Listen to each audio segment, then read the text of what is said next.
Hi, guys, and welcome to the podcast. Apologies, I was running a minute late. I was actually telling my kids to be quiet. They're in next door having a bath. So, therein are the realities of working from home, I suppose. So, welcome to anyone who's new to the program, and welcome back to anyone who has been here before. You know me, I'm the guy always giving out about refined carbohydrates and the diets we tend to follow. And worse again, the public health messaging we get around these diets. So I'm Andy, I'm the clinical lead, chief nerd, as my wife calls me. So what we're going to do in today's session is we're going to look at, I'm actually going to go through, because I love hearing this from other people as well, what I eat in a typical day, the rationale behind why I eat what I eat, and just my own food choices, because I think it can be interesting to hear what other people are eating, but also nice to get reinforcement that you're doing something similar. Um, Low carb can be, or ketogenic diets can be initially a little bit um, difficult to get your head around because they're so counterintuitive. I mean, eating fat to lose fat, and disregarding portion sizes and calorie control as a means for weight loss and reversing diabetes is definitely counterintuitive. So let's have a look at this. Let me just bring up a couple of slides here now. Okay, so first of all, this is the reason why I eat what I eat. So the literature has become overwhelmingly clear, especially over the last kind of 3 or 4 years in particular, that hyperinsulinemia, or high levels of a hormone called insulin secreted by your pancreas, are at the root cause of most chronic diseases. I'll show you the matrix in a second, but basically, high blood pressure, high cholesterol, more specifically, what's known as dyslipidemia, which is low HDL, high triglycerides, type 2 diabetes, obviously enough, weight gain, Alzheimer's, Parkinson's, dementia, polycystic ovarian syndrome, erectile dysfunction, dementia. The list goes on and on and on. We know all of these conditions are caused, not made worse, not linked to, caused by high levels of insulin. Now, this is relevant because carbohydrate converts to glucose in the blood. Glucose is what your body requires insulin for. So, without eating a lot of carbohydrates, your insulin goes really, really low. So, you can potentially target a lot of these therapies. And a really interesting mechanism that's showed up in the last, or I shouldn't call it a mechanism, but a train of thought over the last while is that a lot of cancers are linked to high blood sugar levels and may be treated, or at least as an adjunct to chemotherapy, as an additional kind of a bolt onto chemotherapy, can be treated with a lower carbohydrate diet. Okay, let's jump into this for 2 seconds.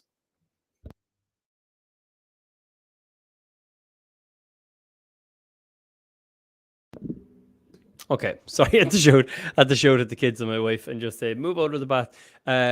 Okay, so this is the rationale behind why I do what I do. So the reason I don't eat many carbohydrates personally, this is my own choice, is because I know that carbohydrates are the main driver of weight gain. It's not fat, counter to popular belief. Cream, butter, and cheese, and sure, look, anyone who eats this way and follows our program will know that this is the case, don't cause weight gain. In and of themselves. It's actually dietary carbohydrate, and more specifically, hyperinsulinemia, so high levels of insulin that drive fat storage. So, fat storage hormone is known as insulin. And if we eat a lot of processed carbohydrate, sugar, and so on, we gain weight. And this kind of puts to bed the notion that you'll hear this bro science idea that a calorie is a calorie. And if you eat more calories than you burn off, you gain weight. And it doesn't really matter what you eat as long as you don't eat too many calories. This is patently and demonstrably false. It's incorrect. So if you say to someone, and I've often said this actually, I've often said to somebody who's arguing the point that a calorie is a calorie, I would say, okay, if you were identical twins and you split them up and you put one of them on eggs and avocado and, strawberries, and, you give them kind of high calorie foods and it comes up to 2,500 calories. You give the next person exactly 2.5 calories and you account for all the other factors that can interrupt these kind of studies or muddy the waters. But you give them the exact same amount of calories, same amount of exercise, but they have to eat pizza, Ben and Jerry's, and cream eggs. Which one would you rather look like at the end of a 10-year study? And we know the answer because we know the person eating the cream eggs and the Ben and Jerry's is definitely going to be out of shape, inflamed, and look totally different to somebody who's eaten 2,500 calories of eggs and avocado and chia seeds and things like that. So the quality of the calories is just as important as the total amount of calories you take in. That said, There is a thermodynamic law of weight loss. You do need to eat less calories to lose weight, but the way to do that is not to choose low calorie foods that make you hungry. I mean, cornflakes might be 80, 90 calories, but they'll cause you to get fat, they'll cause weight gain, high blood sugar levels, and they're not good for you. So, long winded explanation as to why I choose foods that lower your insulin levels. So, the sort of foods that help lower your insulin levels are protein and fat. So the reason I've protein X'd out here on this particular slide is that carbohydrates cause a very high, very pronounced response in your blood sugar levels. Anything that spikes your blood sugar levels spikes that hormone I was talking about called insulin. Insulin is the fat storage hormone.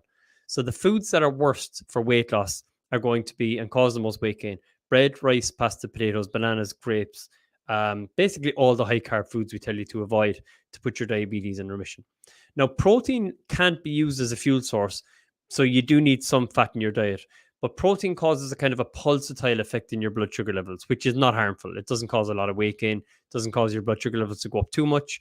And fat causes almost no response in your blood sugar levels. So if you eat something that's very high in fat and has little or no protein or little or no carbs, avocados, chia seeds would be a good example, nuts, you'll see almost no change in your blood sugar levels. So protein causes a pulsatile effect and fat causes almost none. So that means protein and fat do not make you fat. Carbohydrate is the main driver of weight gain. It's a little bit more complicated than that, but that's a good kind of a basic explanation. So it's the high blood sugar levels that then go on to lead to insulin resistance. That's the problem. So refined carbohydrates, and I say refined to differentiate them from just carbohydrates, are a disaster for your weight and your blood sugar levels. Bread, rice, pasta, potatoes, bananas, grapes, granola bars, frozen pizzas, any of those beigey grain-based foods are going to cause your blood sugar levels to go up, and that's going to lead to high levels of insulin, which causes weight gain. So these are the conditions that we know insulin resistance causes. And actually, let me take a step back for a second. So, insulin resistance, just so we understand the process, insulin resistance is basically, it's a term that's thrown out there a lot, and people expect you to understand it. And I'll do my best to explain it because it's kind of tricky to explain.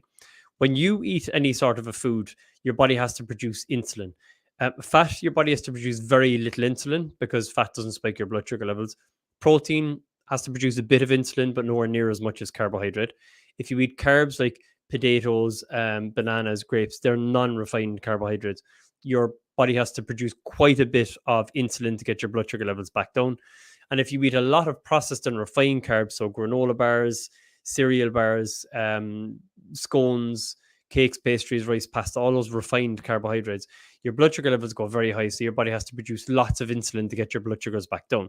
And that's okay while you're younger. But at a point, what tends to happen is you become what's known as insulin resistant. So insulin resistance means your body produces, your pancreas gets tired essentially, making loads and loads and loads of insulin. And you get a degree of what's known as burnout of the beta islet cells in the pancreas. And the beta islet cells, simply put, are just the area that produce responsible for producing insulin, and they start to become tired.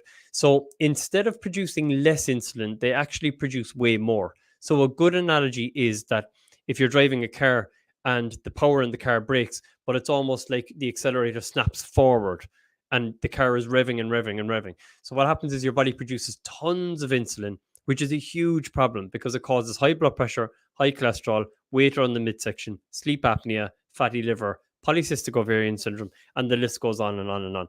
Insulin is deadly when it's high in the body. So what insulin resistance is when your body's producing loads and loads and loads and loads of insulin. And then you might think, well, why in the name of God would a diabetic end up going on insulin and insulin-like medications if there's so much insulin floating around? And what happens is your body stops responding to insulin. So there's so much insulin being made that your body says, well, I'm not going to respond to that because there's tons of it around and I'm just sick of responding to it. So a good analogy is if you put on a TV in the background, let's say you put on a radio that's tuned out and it's making that kind of white noise sound, that might really annoy you for a while. But if it's in the background for long enough, you might actually get used to falling asleep to it. You might actually like it in the background. I use a thing called binaural beats if I'm trying to type up a paper or do research or something like that, which is kind of like a dull white noise at a particular frequency in my headphones. And it really helps you stay tuned in and stay focused. So what happens in the instance of insulin resistance is When you've got that white noise in the background, loads and loads and loads of insulin, the body's responding to it. The body just says, I'm not going to respond to this anymore. So it stops responding to the signal of insulin. So insulin resistance, which is what causes high blood pressure, type 2 diabetes, Alzheimer's, Parkinson's, dementia, high blood pressure, weight gain around the midsection, sleep apnea, fatty liver, all those things, is an occurrence where your pancreas gets tired from making loads and loads of insulin. It breaks, but instead of making less, it makes more, and then your body stops responding to it. So you've got a weird scenario with type 2 diabetes where your body produces way too much insulin, but none of it is really available. So you have to start taking insulin if it's bad enough, and if your pancreas is making none, or you're just on metformin, Victoza, Diamicron, all those sorts of things, if you're not quite at the insulin kind of a stage. And interestingly, it's very, very easy to reverse engineer that and get the pancreas back working again by not making it do any work. So if you can cut way down the amount of carbohydrates in your diet, your pancreas gets a break and it starts repairing these cells, these beta islet cells.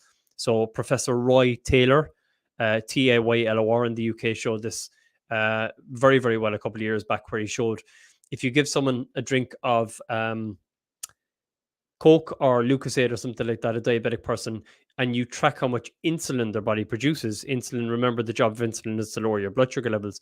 You'll see that the body doesn't produce any insulin at all. The pancreas is just kind of knackered and it says, I'm not going to produce any insulin. So you'll see this kind of real delayed or dulled insulin response. It should look much more like this up and down. There's real delayed and dulled insulin response to that can of Coke or Lucozade. And then 3 or 4 months after a low carb diet, or 6 months after a low carb diet, they give them exactly the same amount of Lucozade or Coke, and you see a real healthy insulin response. So that's showing in real terms the pancreas is back producing insulin to lower your blood sugar levels. And this answers the question. And this is what the naysayers will say. They will say, oh, it's amazing that your diabetes is in remission or reversed, but I bet you if you go back eating carbs again, you'll have diabetes again. Not the case, actually, because the pancreas has healed. Now, if you go back eating the same amount that you did in years gone by, will the diabetes come back? Yeah, maybe. But you at least bring back the flexibility to have a good bit of those carbs again without, if you choose to do so, without getting to a point that you're diabetic again. So hopefully that's explained the whole insulin resistance thing. It's not all that easy to explain. Now, these are the diseases that we know high insulin causes. Not that it's associated with it, not that there's other things going on, except for in the case of cancer where there is. Diabetes is insulin resistance. So insulin resistance, when it gets worse, is called diabetes. Obesity, we know, is definitely caused by high insulin levels as well. Dyslipidemia means, and apologies for the way the text came out in the small boxes. It's just the way the slides come up. It doesn't look like that in the slide I designed, actually. It's just the way it comes across in the streaming platform I use. So dyslipidemia means high levels of triglycerides, which are fats in your liver, and low levels of good cholesterol, which is called HDL, commonly referred to as good cholesterol. So high cholesterol is not the problem. It's if you look into the profile and you've got low HDL, defined as being lower than 1.3, and high triglycerides defined as being higher than 1.79. That's a dangerous combination. And insulin is the guy in the background causing that dyslipidemia. Hypertension is an insulin-dependent state, meaning that unless your insulin levels are high, you can't get high blood pressure. So that's the main mechanism in the background of high blood pressure. Insulin plays a huge part in epilepsy as well. And this is demonstrated quite well in the fact that about 30 to 40% of children placed on a ketogenic diet, which is a very low-carb diet, will have a significant reduction in their seizures, and upwards of 25% of them will have full remission from epileptic seizures. Really, really interesting. And if you know anyone who has a kid with epilepsy, charliefoundation.org is a charity that uses a ketogenic diet. The guy, actually, Charlie is the name of the kid it was named after, and the parent was some famous producer, but I can't remember his name, Hollywood producer, who put millions of research in and realized that a ketogenic diet can actually cure some cases of pediatric epilepsy. So his son, Charlie, no longer has epilepsy, or no longer has seizures, at least. Neurological disorders. So reducing insulin helps with things like Alzheimer's, Parkinson's, dementia.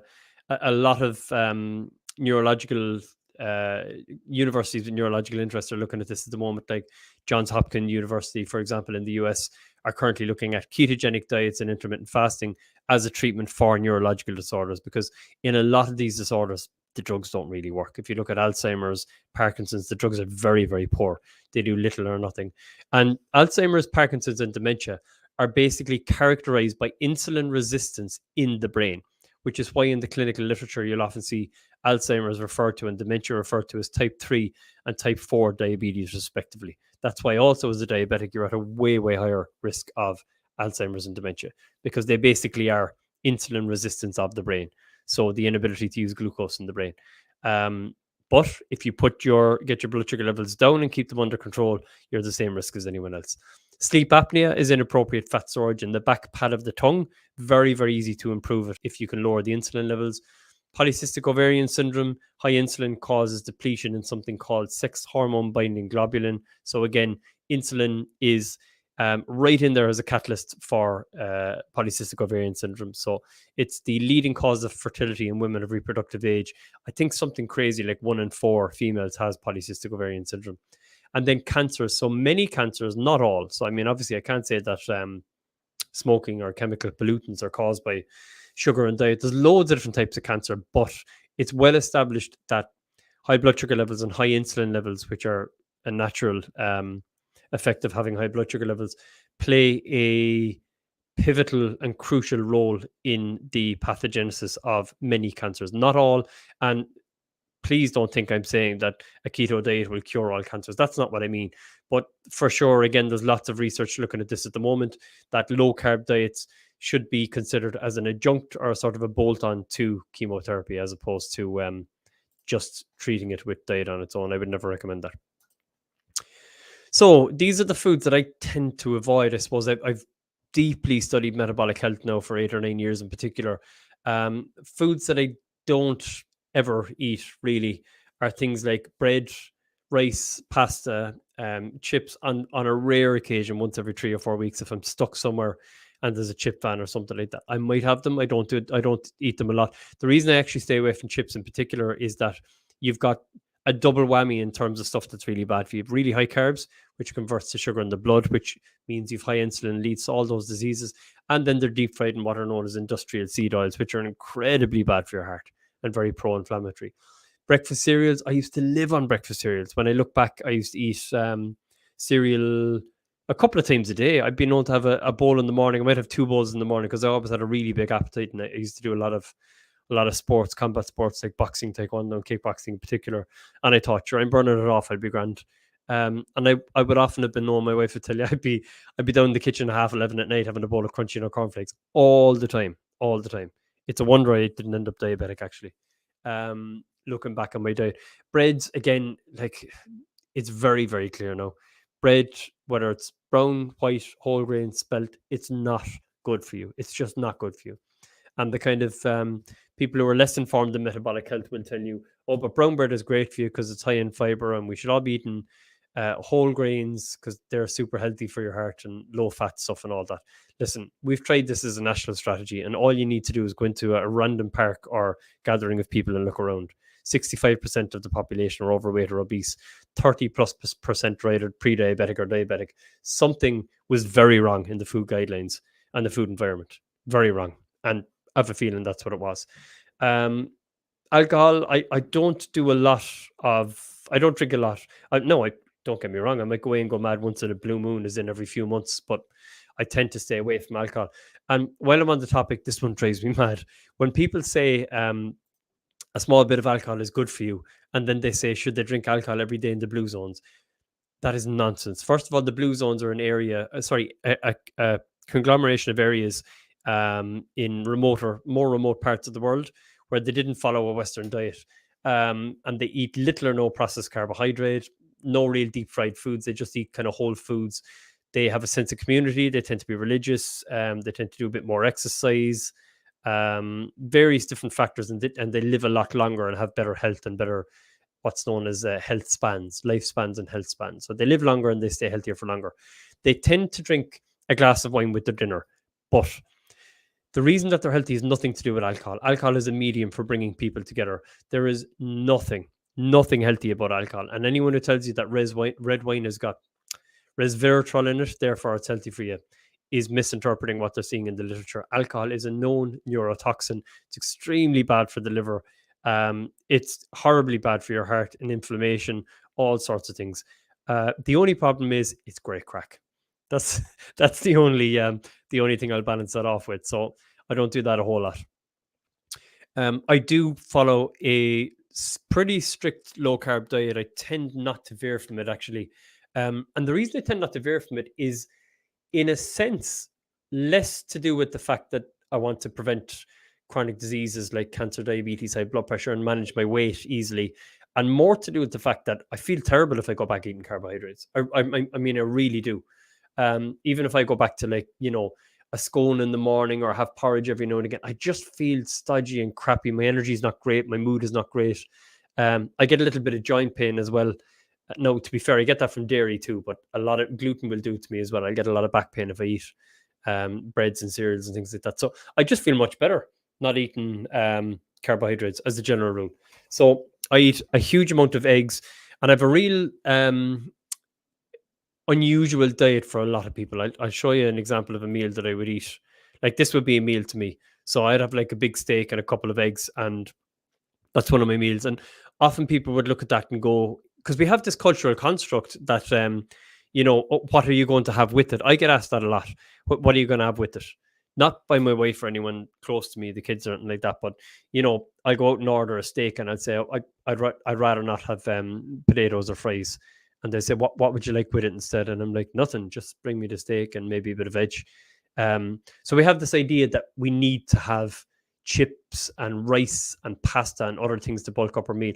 I'm perfectly happy to survive almost exclusively on meat, eggs, and a little bit of low sugar fruits. So strawberries, raspberries, blackberries. I don't really eat much outside of that. And I do try to, even though I'm not a huge fan, get some sort of oily fish in once every now and again, just for the omega-3s. But to be honest, I'm poor at doing it. I should do it much more often than I do. So these are all the things I eat: lettuce wrap burgers, full fat dairy, but I stay away from dairy a bit because I don't do well in it. The granola recipe, I have a lot.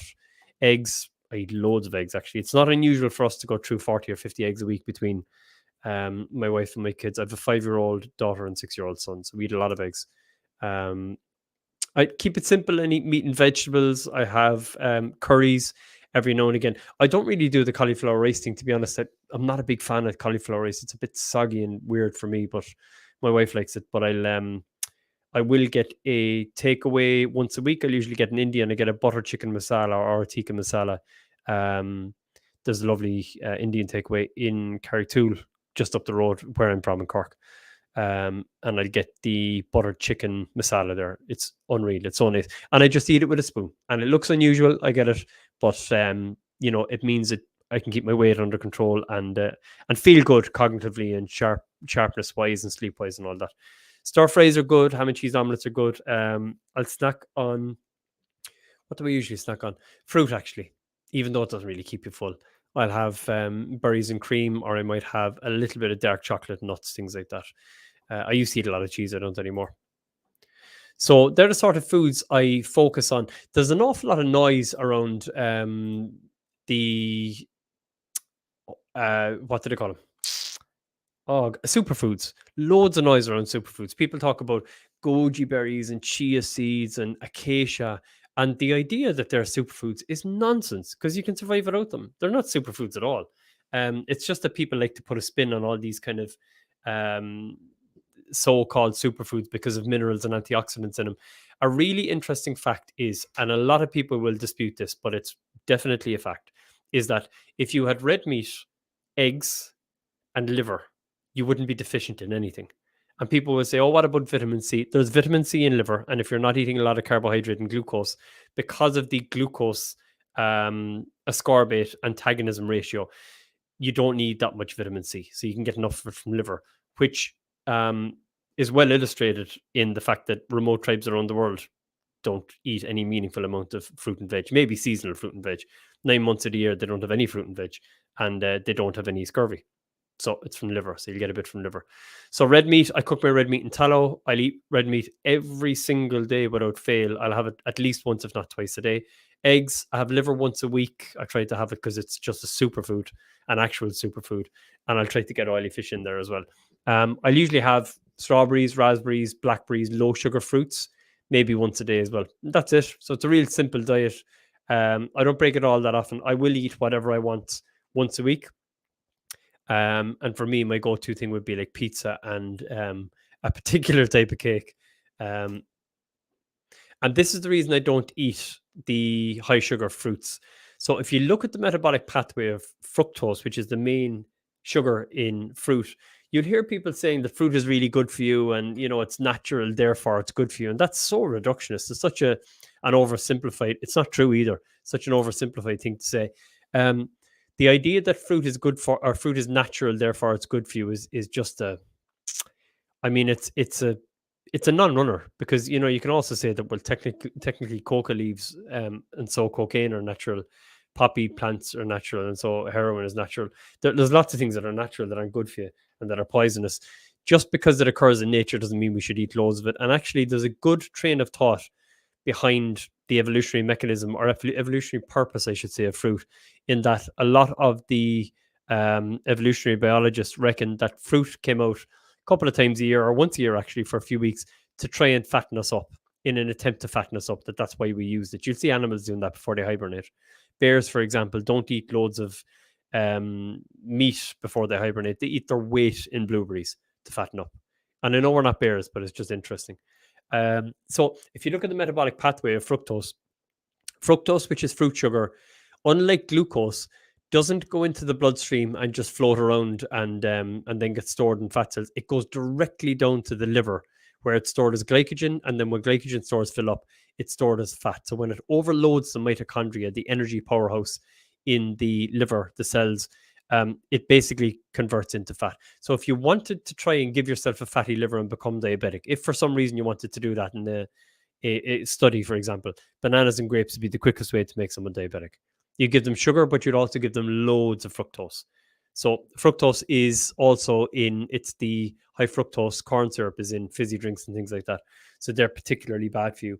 But I see people giving kids loads and loads of fruit, and you eat as much fruit as you want, and they're picking at the fruit bowl. And I'm like, that is so bad for your liver. Fruit is, to kids actually in particular, very like alcohol, except that it won't get them drunk in terms of the mechanistic action that happens within the liver. It really is comparable to alcohol. So I don't give any fruit to my kids outside of strawberries, raspberries, and blackberries, just for that reason. God love them; they're so depraved, but they don't get much fruit outside of the low sugar ones. Okay, this is just looking at, again, the idea that, I get asked this a bit sometimes. Are you not worried about red meat and cancer? No, not in the slightest. There's no evidence whatsoever that a food that we've evolved to eat for 2.4 million years is trying to kill us by giving us cancer. Just none whatsoever. And you have to wonder why, if red meat is so bad for you, why do these tribes that survive exclusively on red meat have a cancer rate of 1%? And we have a cancer rate over here of 34%. More than 1 in 3 people at some stage in their lives gets cancer. It's around 1 to 2% in these tribes. Red meat does not give you cancer. It's the idea that it does is based on epidemiological and correlative data that's correlative in nature, as in a connection between two things. No study has ever, and I would imagine, or ever will, show red meat causing cancer. I don't see it.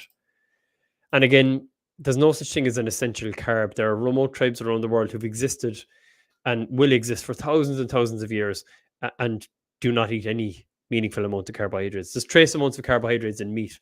Your body does not require any carbohydrates whatsoever. It doesn't serve any purpose in the body. That's why you have essential amino acids, which are proteins, essential fats, and fat-soluble vitamins like vitamin A, D, E, and K. There is no such thing as an essential carbohydrate. What you may hear someone say incorrectly is that your brain requires glucose. Remember, carbohydrates break down to glucose, but there's also a process in the body whereby your body converts excess protein that you eat into glucose. And if you don't eat a lot of protein, it'll break it down anyway to make some glucose to fuel your internal organs like your brain. That process then is known as gluconeogenesis. Comment from, hey Charlie, hi Andy, what about watermelon? I'm a great fan, but you never mention it. Yeah, it's not great. I'm a fan as well, actually, but it's not great. It's quite high in the carb content, but I wouldn't worry about it in relatively small amounts, Charlie. My problem with watermelon is I could just eat it all day. Like, it doesn't fill you because it's mostly water, but it is quite sugary. So I'd just be careful with the amount I eat. Hugh, if I'm not taking The products you're talking about, I'm probably not getting enough fiber. How should I correct this? The products I'm talking about. Okay. So let me see what products did I talk about.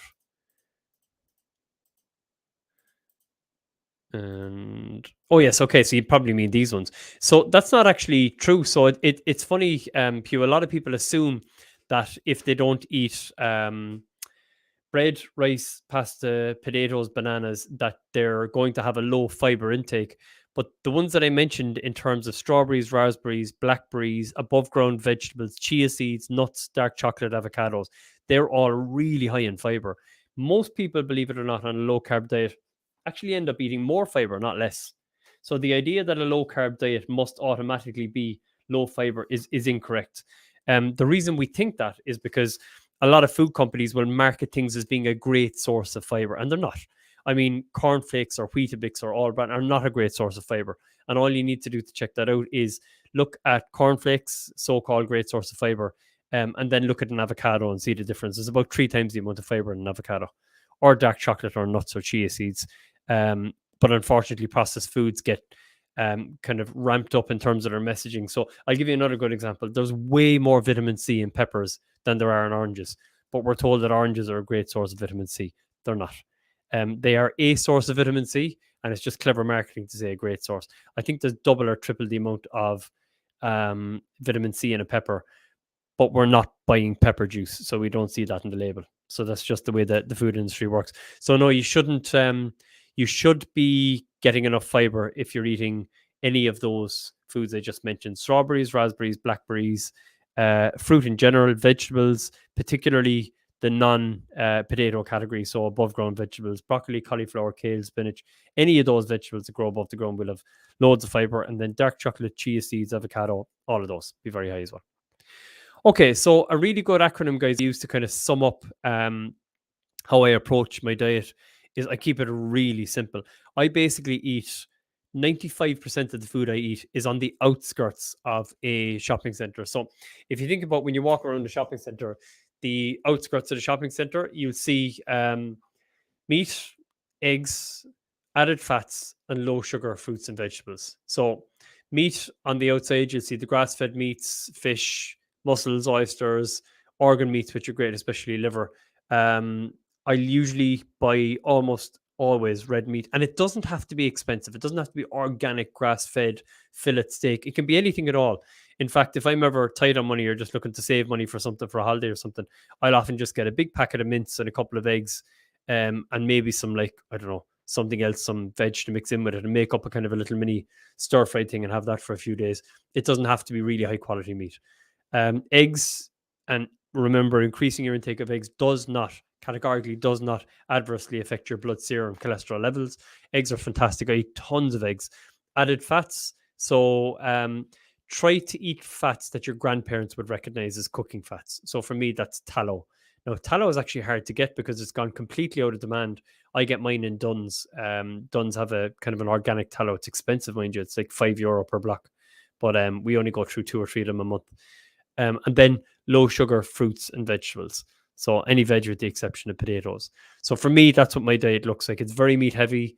I eat a lot of meat, a lot of eggs, a little bit of dairy, low sugar fruits and vegetables. And that's kind of it. And once a week, I give myself the freedom to eat whatever I want for a particular day. I tend not to go too mad, but I do ease up. But I just find if I don't have a day in sight when I'm going to eat something, I really want to look forward to eating whatever it is that I've given up, it's more difficult to stay on track. Okay, magic, guys. I'll let you enjoy your evening. Thanks for taking the time to hear me rabbiting on about what I eat, and I hope you're all doing well. Take care of yourselves, and we will see you all soon. Thanks, everyone. Bye-bye.